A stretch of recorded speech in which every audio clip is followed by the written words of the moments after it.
How's it going, everybody? Welcome back. Today we're going to be looking at Mezco's Hawk P-40, the Howling Fury Edition.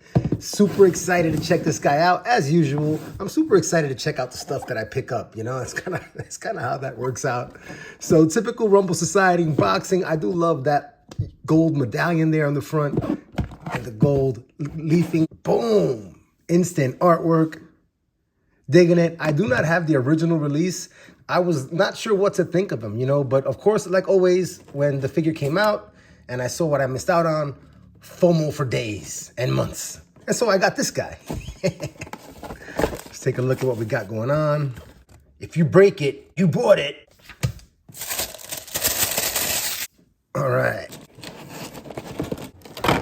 The bottom layer of the clam has the stand, more of that cool art. The very awesome Mezco plastic baggies. Love that. And the posing stand. And the next layer of the clam. So this is kind of like the second layer. And in the top piece, you have the Hawk P-40. Really cool.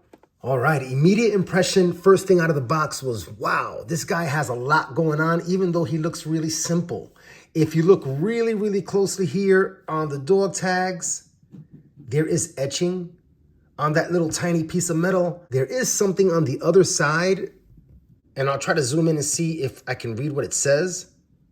But that is super cool. Those things are super tiny. Nice detail. That caught my attention, and I'm really digging this cargo mechanic no-sleeve outfit he's got going on. I love the olive green. Big fan of the army and military green, so that caught my attention, and I'm digging the tactical belt here with all the pouches, and he's got even a little holster here for a knife. Really cool. Some really nice details throughout, and this gold is absolutely popping. I like the silver accents throughout. Really cool. Nice application of that tattoo. Super cool. Very impressed with his overall appearance, and he is saluting us as we give him a thumbs up. Very chill. Let's look at his articulation at the head. And this thing is just wild. You've got great rotation. Careful that it doesn't get tangled in your dog tags. These protruding pieces here in the back of the head. You've got tilt and wobble, really nice. You're not gonna be able to look up at all, actually. Because of these pieces here, you do get really nice range down, though, and you can get some tilt to either side while you're looking down. Very nice there. At the shoulders, you have your standard 90 degrees there. These shoulder pieces are attached to the lower part of the bicep. So they actually swivel over the shoulder piece, and that's really nice, giving you rotation there. You do also have your rotation at the shoulder itself. And that is on a butterfly joint. So you have that additional movement. Really, really nice. Further down the arm, you do have your double jointed elbow, which gives you super awesome range. I mean, that is awesome. Then you have the double peg ball joint at the wrist that'll give you universal movement, which is cool.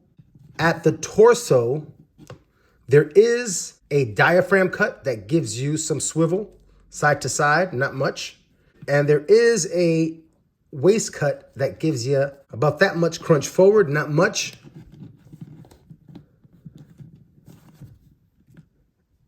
And about that much backward, not much backward either. So limited articulation of the torso. At the legs, I'll hike up the pants. Very nice. The legs have an upper thigh cut that gives you swivel.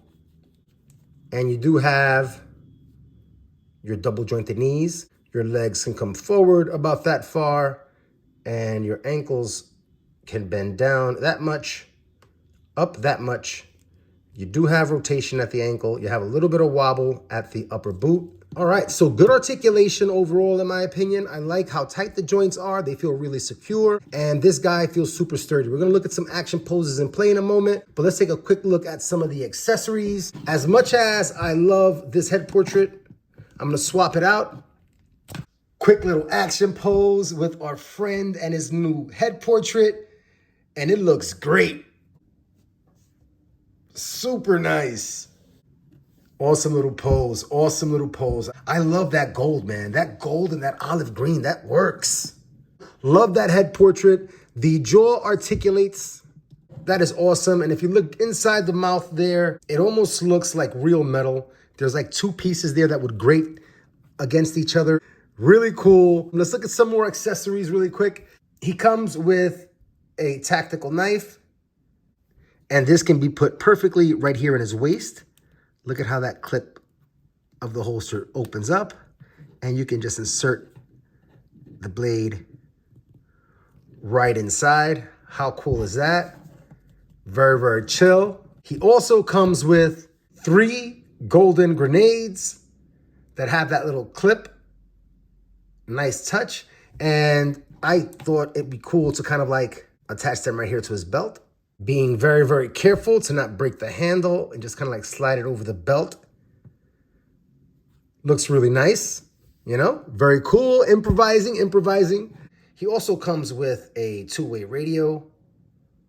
I'm assuming it's a 2-way radio. He has a wrench for doing things with wrenches. And he also comes with some different hands. Here we have some open emotive hands. Here we have weapon holding hands. So for example, you could also hold a wrench in this hand. Very nice. And he also has his closed fist. All right, another nice little pose using the bazooka. He's got his right hand reaching for the knife just in case somebody sneaks up on him. He's got the golden grenade on his belt. And he's got good articulation. He's got really good balance. He just looks great together. That black gunmetal with the gold and the silver. Really, really nice. This is a very cool fig. I'm loving the military look of him. Very, very nice. The bazooka has this really nice blast effect. And the grandest accessory of them all, this Gatling style gun that has a pair of hoses that you can connect to it. It has this articulating piece that fits right around the forearm so that the hand can reach out and grab and pull the trigger. The gun itself does turn. Super duper awesome. The trigger and handle portion of the Gatling gun can be removed. So you can go ahead and position it in Howling Fury's hand and then go ahead and position the gun over the hand. The other 2 fire effects can fit right over the barrels. Very nice. I really like this one, especially from the front. Bah, bah, bah, bah, bah, bah, bah. Overall, I think I love this fig. I love it. I love his whole generic military vibe, if you will, just because he's got like a hodgepodge of all this different classic military imagery. But I love that about him. I think my biggest problem is going to be which head portrait to sport, because I like them both. I wish I could have got 2. You know, if this were to be the Army variant of the Hawk P-40 and the original release, the Air Force variant of the Hawk P-40, right? If you're following my thinking, I'd love to see a Marines Hawk P-40. I'd love to see it. I'd love to see a Navy Hawk P-40. I'd love to see Special Forces, maybe Rangers or Navy SEALs variant of Hawk P-40. Why not, man? That having been said, I think I'm going to go with this head portrait. Very, very cool. Let's jump into today's themed comparison. And for that, I'll keep it with a little bit of gold by bringing out my Marvel Select Thanos. And you got a sense of scale there. He does run bigger than your average Marvel Legends, though, also because he's a Marvel Select. I will bring out a DC Multiverse Martian Manhunter to give us a little bit of green. You see what I'm doing here? I'll also bring out a new Eternia He-Man with the retro head portrait. Very, very cool. I will bring out my favorite Spider-Man to date, the Amazing Fantasy Spider-Man. And that is a super hot release, and it gives you a sense for how a smaller Spider-Man scales next to Howling Fury. Very, very nice. I will bring out my Mythic Legions Custom War Duke. And I absolutely love that figure, and I'm digging what we've got going on in the helmets with the wings. Very nice. And last but not least, to round it off today, I will bring back some gold and some silver, and I will bring out another Mythic Legions custom that I'm working on. And this is a gentleman that I call Porto Rock. This was a lot of fun, and I think this is another great addition to my growing Mezco collection.